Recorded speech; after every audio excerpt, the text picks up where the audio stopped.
नमस्कार। सार्थक कुमार तबला क्लासेस के 4th एपिसोड पे आप सबको स्वागत है। आज का टॉपिक है कि तबला में घराने कितने होते हैं। How many gharanas are there in tabla. So मैं इसके बारे में डिटेल में बात करूंगा। सबसे पहले बात करते हैं घराना कहते किसे हैं। Gharanas are basically different type of schools. कितने तरीके के बजाए जाते हैं ट्रेडिशनली, पारंपरिक तौर पे कितना डिफरेंट स्टाइल से तबला बजाने का। तो फॉर एग्जांपल जैसे खाने में Chinese item, Punjabi item, Gujarati item, ये सारे तो खाना है बट डिफरेंट तरह का खाना है। तो इसी तरह पे हमारा तबला बजता तो है लेकिन अलग अलग तरीके का तबले का स्वतंत्र वादन शैली है। सोलो, ये घराना जो है ये ज्यादातर सोलो तबला बजाने को घराना कहते हैं। अलग अलग तरह के जो सोलो तबला बजाया जाता है। चलिए अब बात करते हैं कितने तबले के घराने हैं। आप सभी को पता है 1947 में इंडिया बना तो हमारा एक कॉन्स्टिट्यूशन बना, हमारा एक फ्लावर बना लोटस, हमारा एक नेशनल एनिमल बना टाइगर, हमारा एक नेशनल बर्ड बना पीकॉक। तो इसी तरह तबला बहुत अलग अलग तरीके के बजाए जाते थे। 560 राजा रजवाड़ों को मिला के इंडिया बनाया गया। ठीक है, कितने नवाबों को कन्विंस करना पड़ा, कितने राजा, छोटे छोटे राजा, प्रिंसली स्टेट्स को कन्विंस करना पड़ा। और सभी राजा रजवाड़ों के स्टेट में अपने अपने डांस म्यूजिक, कुछ लोकल ट्रेडिशनल हुआ करते थे और कुछ रॉयल म्यूजिशियंस हुआ करते थे। तो यहाँ कई तरह के ट्रेडिशनल स्टाइल्स फॉलो किया जाता था इंडिया में। लेकिन 1947 के बाद कुछ पर्टिकुलर कुछ घरानों को रिकॉग्निशन मिला, जो मेनली 6 घराने हैं। सर्वप्रथम सबसे पहला पुराना घराना दिल्ली घराना, दूसरा घराना अजराड़ा घराना, तीसरा घराना लखनऊ घराना, चौथा घराना बनारस घराना, पांचवा घराना फर्रुखाबाद घराना और 6th घराना पंजाब घराना। ये जो 6 घराने हैं इनको रिकॉग्निशन मिला, जिसे पढ़ाया जाता है यूजीसी में और डिफरेंट सिलेबस में, एग्जाम में। प्रयाग के, प्राचीन कला केंद्र के, गांधर्व के कि कितने घराना है, तो उसका आंसर है 6। लेकिन मैं इससे सहमत नहीं हूं। इन 6 घराना दिल्ली, अजराड़ा, लखनऊ, पंजाब, फर्रुखाबाद एंड बनारस, ये 6 घराने के अतिरिक्त भी बहुत सारे अलग अलग बजाने का स्टाइल्स इंडिया में थे। जैसे कि फॉर एग्जांपल जयपुर घराना, जयपुर में कत्थक एक घराना है। और इसी तरह जयपुर में कत्थक के साथ भी बजाने का एक उन्होंने सोलो बजाने का तबला का एक स्टाइल डेवलप किया था गंगानी परिवार ने। फॉर एग्जांपल आप कह सकते हैं हैदराबाद में शेख दाऊद साहब का अपना बजाने का स्टाइल है, उन्होंने भी एक स्टाइल डेवलप किया था। इंदौर स्टाइल का उसमें प्रभाव पड़ा था, फर्रुखाबाद स्टाइल और इंदौर स्टाइल का उसमें प्रभाव पड़ा था। ज्ञान प्रकाश घोष जी जो ओरिजिनली फर्रुखाबाद घराने के थे, लेकिन वो इतने बड़े विद्वान थे, उन्होंने अपना ही एक बजाने का स्टाइल डेवलप किया और बहुत लाजवाब स्टाइल है। जिन्होंने ज्ञान प्रकाश घोष जी का घराने बजाने का स्टाइल को सुना, वो अगर सही मायने में तबला प्लेयर है तो वो बोलेंगे नहीं, इट शुड गेट रिकॉग्निशन, इसको रिकॉग्निशन मिलना चाहिए एक अलग स्पेशल घराना का। लेकिन एनीवे ये दूसरा टॉपिक है, उसमें हम एक और वीडियो में बात करेंगे। तो आइए बात करते हैं ये जो 6 घराना है, दिल्ली घराना, अजराड़ा घराना, लखनऊ घराना, फर्रुखाबाद घराना, बनारस घराना एंड पंजाब घराना, इनके घराने के वादन शैली के बारे में। तो मैं एक ही वीडियो में सारा कर रहा हूं क्योंकि मुझे एडिट वगैरह करना नहीं आता है और मैं ये सब वो आजकल की तरह नहीं हूं। मैं स्टार्ट करता हूं दिल्ली घराना। 1750 के आसपास जब पहले तबला तो बन गया था, 17th सेंचुरी से पहले ही तबला बन गया था। मोहम्मद शाह रंगीला के टाइम पे खुसरू खान साहब ने बनाया था तबला। तो 1750 के आसपास सिद्धार्थ खान साहब, जिन्होंने तबला का स्वतंत्र वादन डेवलप किया, सोलो वादन डेवलप किया दिल्ली में, तो उन्होंने पहला घराना बनाया दिल्ली घराना। देखिए उससे पहले तबला संगत में, डांस के साथ, इन सब गाने के साथ, गजल के साथ, इन सब के साथ बजता था। लेकिन जो सोलो बजाने का स्टाइल है, जो ट्रेडिशनली एकक वादन, ठीक है, वो उससे डेवलप किया सिद्धार्थ खान साहब ने, दिल्ली घराने का नींव डाला। तो दिल्ली घराना है क्या, चलिए बात करते हैं दिल्ली घराना है क्या। दिल्ली घराना उसे किनार बाज भी कहते हैं, अर्थात चांटी पे बजाते हैं लोग। ठीक है, चांटी पे बजाते हैं, क्योंकि याद रहे तबला पखावाज के कंपैरिजन में बनाया गया। जो पखावाज जो काम नहीं कर पाता था, जैसे कि गजल में बजाना, ख्याल में बजाना और फलाना, तो इस काम को पूरा करने के लिए तबला को बनाया गया। तो दिल्ली घराना जब स्वतंत्र वादन में निकला, ये किनार बाज या चांट पे इसको बजाया जाता था, तर्जनी और मध्यमा, ये दो उंगली का इस्तेमाल खूब ज्यादा होता था। जैसे ता टिट्टी, टिट्टी ऐसे बजता था दिल्ली घराने में, ता टिट्टी ता टिट्टी ता टिट्टी ता ता टिट्टी ता टिट्टी ता टिट्टी ता टिट्टी ता टिट्टी ता टिट्टी ता टिट्टी ता टिट्टी ता टिट्टी। तो इस तरह का चीज है। तो दिल्ली घराना जब बजा, इसे किनाराबाज कहते हैं, किनारबाज कहते हैं, जिसमें तर्जनी और मध्यमा उंगली का इस्तेमाल हुआ। इस घराने का खासियत ये रहा, ये भी पेशकार बजाते थे, छोटे छोटे कायदा बजाते थे। जैसे फॉर एग्जांपल मल्टी राउंड वाला कायदा नहीं होता था, छोटे छोटे कायदा होता था। जैसे धाती धागे ना धाते टे धाती धागे तीना की ना ताती ताके ना ताते टे धाती धागे तीना की ना, छोटा कायदा है, ठीक है। जैसे धाती टे धाते टे धादा टे टे धागे तीना की ना, ताते टे ताता टे टे धागे तीना की ना, धाती धागे ना धाते टे धाती धागे तीना की ना, ताती ताके ना ताते टे धाती धागे तीना की ना, धाते टे गे ना धाती धागे ना तीना की ना, ताते टे गे ना धाती धागे ना धीना की ना, ठीक है। तो इस तरह का दिल्ली का जो दिल्ली घराने को पकड़ने का चीज है, इसे किनारबाज कहते हैं। ता ते टे चांटी में बजाया जाता है, तर्जनी और मध्यमा का इस्तेमाल ज्यादा होता है, छोटे छोटे कायदे बजते हैं और यहाँ छोटे छोटे टुकड़ा बजता है।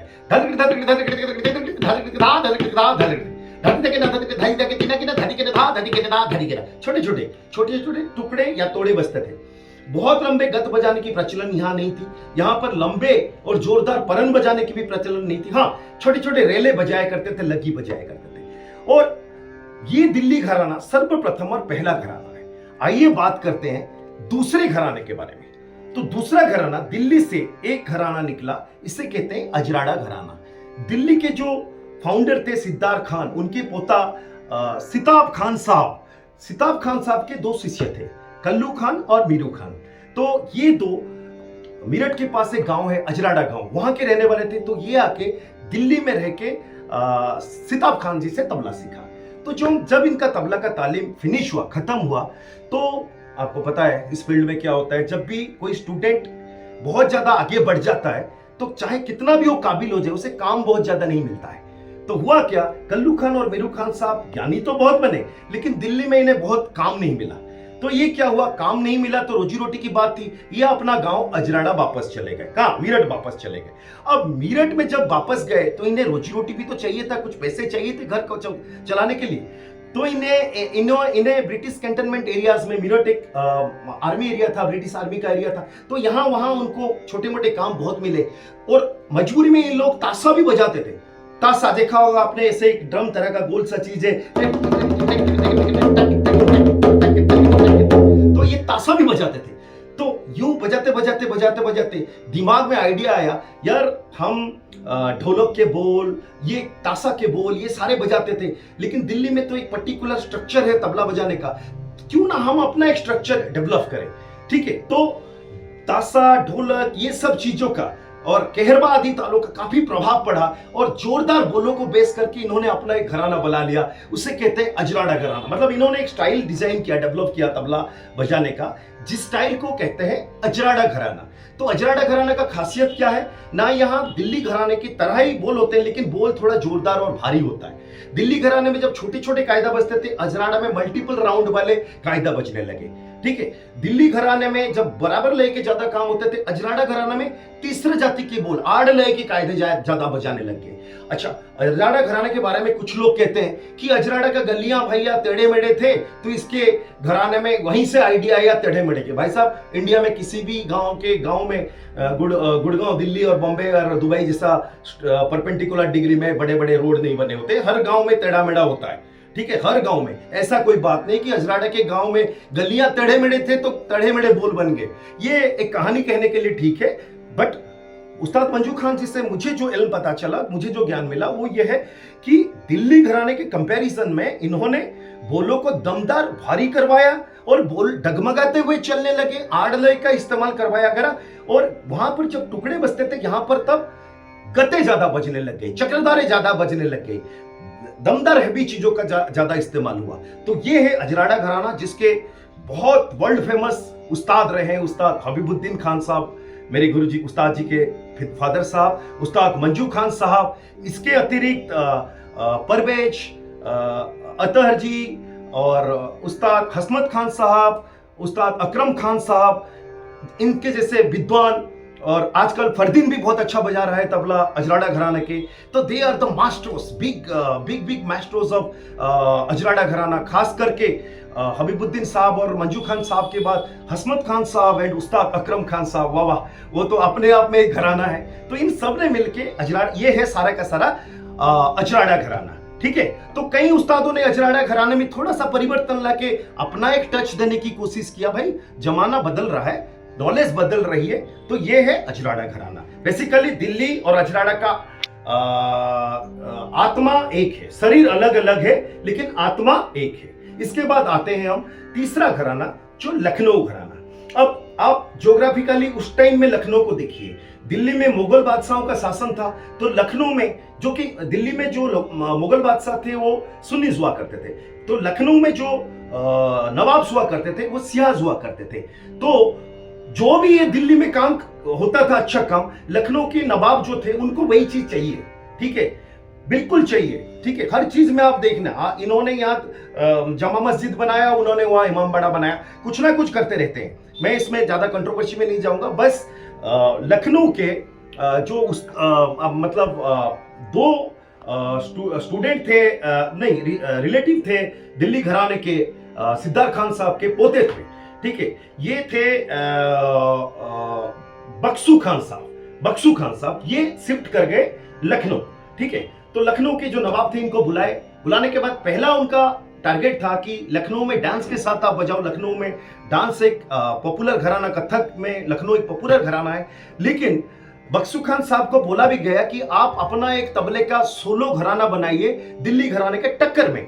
तो बख्शू खान साहब ने लखनऊ का जो डांस का स्टाइल था, नाचने का जो स्टाइल था, उसी स्टाइल में बनाए हुए बोलों को यूज करके लखनऊ घराने की नींव डाली। बख्शू खान साहब ने लखनऊ घराने का नींव डाला, फाउंडेशन डाला, और धीरे धीरे धीरे धीरे लखनऊ घराना एज ए तबला का सोलो घराना बन गया।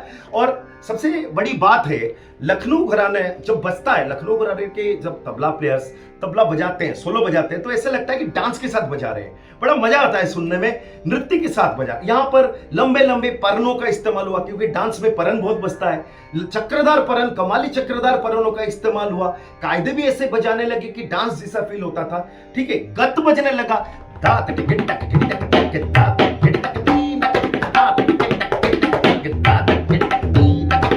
इस तरह की चीजें, गतों का भी इस्तेमाल हुआ। तो ऐसे बन गया लखनऊ घराना। अब आते हैं चौथा घराना, जो है फर्रुखाबाद घराना। तो फर्रुखाबाद के एक तबला बजाने तबला वादक थे, उनका नाम था हाजी विलायत अली खान साहब।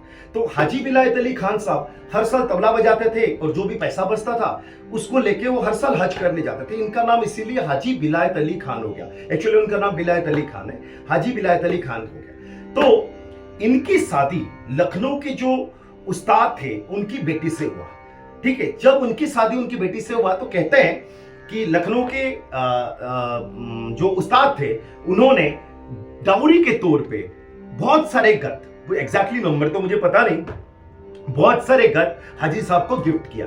तो इन गत्तों से नॉलेज पाके हाजी साहब ने एक अपना ही घराना बना लिया, Farrukhabad gharana, which is very similar to Lucknow gharana. But इसमें थोड़ा बहुत परिवर्तन ऐसे कुछ आया, ठीक है। जैसे इस घराने में बड़े बड़े बड़े बड़े तबला वादक निकले, बहुत बड़े बड़े, जैसे थिरुकुआ खान साहब थे, अमीर हुसैन खान साहब थे। तो क्या होता है ना, एक घराने में एक बहुत बड़ा चीज होता है, बड़े तबला प्लेयर्स अगर इस किसी घराने में बहुत ज्यादा निकलते हैं तो वो घराना ही अपने आप में बहुत ज्यादा फेमस हो जाता है। तो ये था फर्रुखाबाद घराना, ठीक है। उसके बाद अच्छा, इनकी पर्टिकुलर वादन शैली मैं अपने नेक्स्ट वीडियो में सभी घरानों का बता दूंगा। अब आते हैं बनारस घराने पे। लखनऊ में राम सहाय और भैरव सहाय, राम सहाय जी जो थे वो एक्चुअली बनारस के रहने वाले थे। वो लखनऊ आके उस्ताद जी के पास तबला सीख रहे थे। तबला सीखने के बाद ये कहते हैं, एक बार कुछ नवाब साहब के दरबार में कुछ कंपटीशन हुआ, उस कंपटीशन में कुछ जीत हार हुआ। मैं ज्यादा खुल के नहीं बोलूंगा, आप लोग पढ़िए, ग्रंथों में लिखा गया है। और उसमें राम सहाय जी जीत गए और उस्ताद जी के बेटे हार गए। तो इससे बहुत ज्यादा दुखी हो गए उस्ताद जी, और उन्होंने राम सहाय जी को बोला, अब से तू तबला नहीं बजाएगा, ठीक है। तो राम सहाय जी विथ ए ब्रोकन हार्ट वहां से बनारस वापस आ गए, बहुत दिन दुखी रहे, ठीक है। तो उनको उनके चाहने वालों ने, लोगों ने बताया, अरे उस्ताद जी ने बोला तबला नहीं बजाएगा तो डग्गा तो बजा सकता है, ठीक है, ये बात उनके दिमाग में छा गया। उन्होंने क्या किया, डग्गा ऐसे बनाया, डग्गा को ऐसे उल्टा रखा और शाही मोटा करवाया। ठीक है, डग्गा को उल्टा रखवाया, शाही मोटा करवाया और तबला राइट साइड पे रखे। अपने आप में तबला बजाने के लिए मना किया था, लेकिन पखावाज बजाने के लिए मना नहीं किया था। तो एक पर्टिकुलर तरह का तबला बना के पखावाज के बोलों को, वाणियों को और बजाने के स्टाइल को तबला के ऊपर अप्लाई कर दिया और बन गया बनारस घराना। बनारस घराना मतलब अपने आप में एक यूनिक तबला है।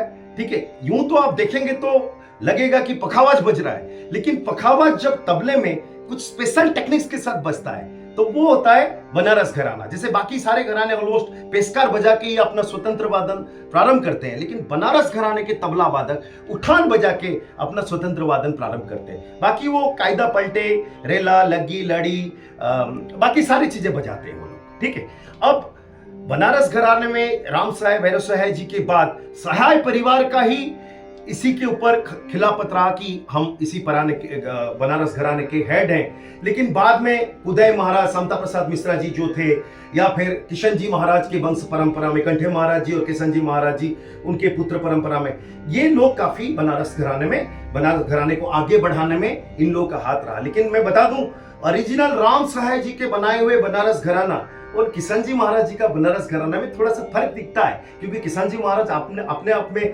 वो अपने आप में एक घराना है। इतने बहुत बड़े ज्ञानी व्यक्ति थे, उनका परिवार बहुत ही ज्ञान के भंडार है। उन्होंने अपने आप में बहुत सारी रचनाएं बनाई, बहुत सारे डिफरेंट स्टाइल्स यूज करवाया। तो ये हो गया बनारस घराना। तो अभी तक हमने ये 5 घराना बात कर लिया, दिल्ली घराना, अजराड़ा घराना, लखनऊ घराना, फर्रुखाबाद घराना एंड बनारस घराना। अब आते हैं पश्चिम के तरफ, वहां पर एक स्पेशल घराना अलग से बना। अभी तक हमने देखा दिल्ली से अजराड़ा घराना निकला, दिल्ली से लखनऊ घराना निकला, लखनऊ से बनारस निकला, लखनऊ से फर्रुखाबाद निकला। लेकिन इसी तरह वेस्ट की तरफ पंजाब में एक स्पेशल घराना निकला। ठीक है, पंजाब में एक स्पेशल घराना निकला जिसका किसी घराना से कोई मतलब नहीं। ओरिजिनली ये पखावाज से बनाई हुई घराना थे। भवानीदास घराना जो कहते हैं, पंजाब में जो पखावज ट्रेडिशनली बजता था, उसी से ही एक घराना डेवलप हुआ, जिसमें उस्ताद कादिर बख्श साहब ने एक अलग तरह का वादन शैली को डेवलप किया, जिसे पंजाब घराना कहते हैं। बेसिकली ये पंजाब पखावज से ही निकला है, स्वतंत्र घराना है, किसी घराना से नहीं निकला। लेकिन मियां कादिर बख्श साहब ने अपना ही एक बजाने का स्टाइल को डेवलप किया। कहते हैं कि उनके 1.25 लाख शागिर्द रह चुके हैं। आज आप पूरे पाकिस्तान में जाइए, आपको सिर्फ पंजाब घराना ही नहीं मिलेगा। उस्ताद तारिक खान जी, उस्ताद टोफू खान जी, जितने भी उस्ताद आला रखा खान जी, उस्ताद जाकिर हुसैन जी, ये सब वैसे जाकिर हुसैन जी तो सभी घरानों को बजाते हैं। उस्ताद फजल कुरैशी जी, वो तो मतलब सभी घरानों को वो लोग करते हैं। लेकिन स्पेशली तारिक खान जी, टोफू खान जी, उस्ताद शौकत हुसैन जी, ये सब जो है ये पंजाब घराना को बजाते हैं। बट एक्चुअली देखा जाए, जो पंजाब घराने का ओरिजिनल पखावजी फॉर्म जो है, उस्ताद पंडित कालेराम जी हैं जलंधर में, वो जो स्टाइल बजाते हैं वो actually original form of Indian version of Punjab घराने का 2 वर्जन है। ठीक है, पहला version Indian version of Punjab घराना, पाकिस्तान वर्जन ऑफ पंजाब घराना। इंडियन वर्जन ऑफ पंजाब घराना में आपको कालेराम जी का स्टाइल देखने को मिलेगा, जो जब तबला बजाते हैं लगता है कि पखावज बज रहा है। क्या बात है। और पाकिस्तान वर्जन ऑफ तबला घराना में शौकत हुसैन जी का तबला, उनकी जितने उस्ताद तारिक खान जी, उसका टोफू खान जी, उनका स्टाइल सारे देखने को मिलेगा। और उसी का और एक इंडियन वर्जन ऑफ पंजाब घराना मिलेगा, जिसे अब्बा जी ने डेवलप किया, उस्ताद अल्लाह रखा खान साहब ने डेवलप किया, और उनके सुपुत्र उस्ताद जाकिर हुसैन जी और उस्ताद फजल कुरैशी साहब ने डेवलप किया। उनका एक अपना अलग सा स्टाइल है, जिसे उन्होंने खुद डेवलप किया, खुद ज्यादा डिजाइन किया। जाकिर साहब और अल्लाह रखा साहब और फजल साहब, उनके स्टाइल है। अच्छा, ये हो गया। पंजाब घराना भी 3-4 अलग तरीके का बजाया जाता है। कालेराम जी का स्टाइल, शौकत हुसैन जी का और जो कादिर बख्श जी का जो स्टाइल, और उसके बाद अल्लाह रखा खान साहब जी का स्टाइल, और उसके बाद पंडित योगेश शामसी जी, उन्होंने भी इस पे बहुत ज़्यादा काम किया। और बहुत ज़्यादा उस्ताद उनका शिष्य यशवंत वैष्णव जी, ठीक है, इन सब ने भी पंजाब घराने को डेवलप कर रहे हैं, बहुत ज़्यादा इस पर रिसर्च कर रहे हैं, बहुत ज़्यादा अच्छे काम कर रहे हैं, और बहुत कुछ चल रहा है पंजाब घराने में। अब इसके बाद आते हैं जिन घरानों को रिकॉग्निशन नहीं मिला, उसमें एक घराना है जयपुर घराना। जयपुर घराना कथक से अनुप्राणित है, कथक से इफेक्टेड इन्फ्लुएंस्ड है जयपुर घराना। गंगानी परिवार ने इसको डेवलप किया जयपुर घराना, ठीक है। आजकल उनके यंग स्टार है निशित गंगानी, बहुत अच्छे बजा रहे हैं, ठीक है। भविष्य में वही इसी को रिकॉग्निशन दिलवाएंगे। एक कलकत्ता के तरफ एक घराना डेवलप हुआ, उस्ताद पंडित ज्ञान प्रकाश घोष जी घराना, ठीक है, जिन्होंने अपने आप में ही एक यूनिक स्टाइल डेवलप किया। और हैदराबाद में शेख दाऊद जी का, जो इंदौर और फर्रुखाबाद घराने का इन्फ्लुएंस से डेवलप किया गया। ये है भारत में कितने तरीके का घराने हैं, कितने घराने हैं और कैसे वो घराने डेवलप हुए उसके बारे में वीडियो मैं फिर इंडिविजुअली हर एक घराने के बारे में आपको बताऊंगा कि कौन से घराने में 2 उंगली में तख्ते बजता है, कौन से घराने में ऐसे तख्ते बजता है, कौन से घराने में 3 उंगली का तख्ते पखावाजी तख्ते बजता है, कौन से घराने में टक्का करके तख्ते को उल्टा बजाते हैं, ठीक है। ये सारे के सारे चीज है। लेकिन जो उस्ताद जाकिर हुसैन जी ने मुझे बताया था कि ये तबला जो है एक फूल की गुलदस्ता की तरह है, गुलदस्ता बुके की तरह है। इसमें सारे, मैंने पूछा था कि उस्ताद जी आपका तबला कैसा है, तो उन्होंने मुझे बोला मेरा तबला एक गुलदस्ता वाला तबला है। मुझे जहां जो जो चीज अच्छा लगता है मैं अपने गुलदस्ते में उसको सजा देता हूं। मैं किसी घराने का लेकिन नहीं हूं, लेकिन मैं सभी घरानों का हूं, ठीक है। वो कहते हैं तबला का उद्देश्य होता है अच्छा बजाना, ठीक है। क्योंकि हमारे भारत में एक चीज अच्छा ही है कि ये गुरु शिष्य परंपरा से सिखाया जाता है। लेकिन एक कमी ये है, गुरु जो भी बोल देता है शिष्य सिर्फ उसको मानता है और किसी का सुनता नहीं है। और विद्यार्थियों को ये बोला जाता है तुम मेरे घराने के हो तो सिर्फ मेरे बजाओ। यही कारण है जिस वजह से कई सारे विद्यार्थी आगे जाने से उनको रोक दिया जाता है कि भाई तुम ये नहीं बजाना, तो वो हमारे घराने का नहीं है, वो नहीं बजाना। आप किसी भी सफल तबला वादक को देखिए, वो सभी घराने के बजाते हैं। बड़े बड़े तबला, कुछ तबला वादक हैं जैसे किशन जी महाराज, थिरुका साहब, ये सिर्फ एक घराने को अपनी चीजें ज्यादा बजाए हैं इन्होंने। लेकिन वो जमाना अलग था। आज के टाइम पे अगर आप देखेंगे किशन जी महाराज जी के शिष्य हैं कुमार बोस जी। कुमार बोस जी अपने आप में वो अपना ही यूनिक स्टाइल डेवलप कर चुके हों, ठीक है। बहुत परिवर्तन से उनका तबला गुजरा है, अलग सा तबला बजाते हो, ठीक है। अगर आप सुनेंगे किशन जी महाराज का तबला और कुमार बोस जी का तबला, तो दोनों के तबले में गुरु शिष्य हैं, लेकिन कुमार बोस जी ने काफी ज्यादा इंप्रोवाइजेशन कर रखा है, अपने आप में कुछ रिसर्च करके डाल रखा है। अब अजराड़ा को अगर आप सुनेंगे, ट्रेडिशनल हबीबुद्दीन साहब का अजराड़ा और उस्ताद हसमत खान साहब का, अकरम साहब का अजराड़ा, उसमें देखेंगे हसमत खान साहब ने काफी रिसर्च करके काफी डेवलपमेंट्स किया है, और अकरम साहब ने तो और भी ज्यादा रिसर्च करके और भी ज्यादा डेवलप किया है अजराड़ा घराने में, ठीक है। तो ये घरानों में होता है कि जो घराना आज से 200 साल पहले बना था, 150 साल पहले, उसके 50 साल बाद उसमें इंप्रोवाइजेशन हुआ, 50 साल बाद और इंप्रोवाइजेशन हुआ, आज के टाइम पे और इंप्रोवाइजेशन हुआ। ये वो मूल फॉर्म में कभी नहीं रहता, ठीक है। तो इसीलिए तबला का घराना रियली इंपॉर्टेंट है। लेकिन आज के विद्यार्थियों को मैं अपने तरफ से सजेशन तो नहीं दूंगा, मेरा इतनी योग्यता नहीं है। विनती करूंगा आप लोग अच्छा बजाइए, जो आपको अच्छा लगता है सब बजाइए, अपने संगीत को एंजॉय कीजिए। आप जिस घराने से भी है अपने घराने को प्रचार और प्रसार कीजिए, साथ साथ दूसरे के घराने में कोई, ये तो संगीत में ये कायदे पलटे टुकड़े तो मैं प्रसाद मानता हूं इसको। कभी भी आपको कहीं से कुछ भी प्रसाद मिल जाता है, उसको परमात्मा का दिया हुआ प्रसाद समझ के ग्रहण करिए। सभी को बहुत बहुत धन्यवाद। अगर कुछ भूल चूक हो गया, गलती कुछ हो गया, क्योंकि देखिए मैं एक पढ़ा लिखा बंदा हूं। मैंने ग्रेजुएशन में यूनिवर्सिटी टॉप किया, मास्टर्स में यूनिवर्सिटी का 3rd रैंक कर रहा, एमफिल मैंने जामिया मिलिया इस्लामिया से किया, वहां का टॉपर बना, पीएचडी में आईआईटी दिल्ली से कर रहा था। तो मैं अंधभक्त की तरह कि गुरुजी ने यही बोल दिया यही सही है, इस किताब को मेरे घराने वालों ने लिखा तो वो सही है, मैं इस चीज को विश्वास नहीं करता। मैंने 50 किताब पढ़े, 50 वीडियोस देखे, मुझे जो समझ में आया उसको मैं स्वीकार करता हूँ। जो तबला अच्छा बजाते हैं वो चाहे मेरे घराने के हो या किसी भी घराने के हो, मैं उनके लिए ताली मारूंगा और उनके लिए वाह वाह करूंगा, उनके लिए दुआ करूंगा। आशा करता हूँ ये वीडियो आपको अच्छा लगा। बहुत बहुत धन्यवाद। Thank you so much.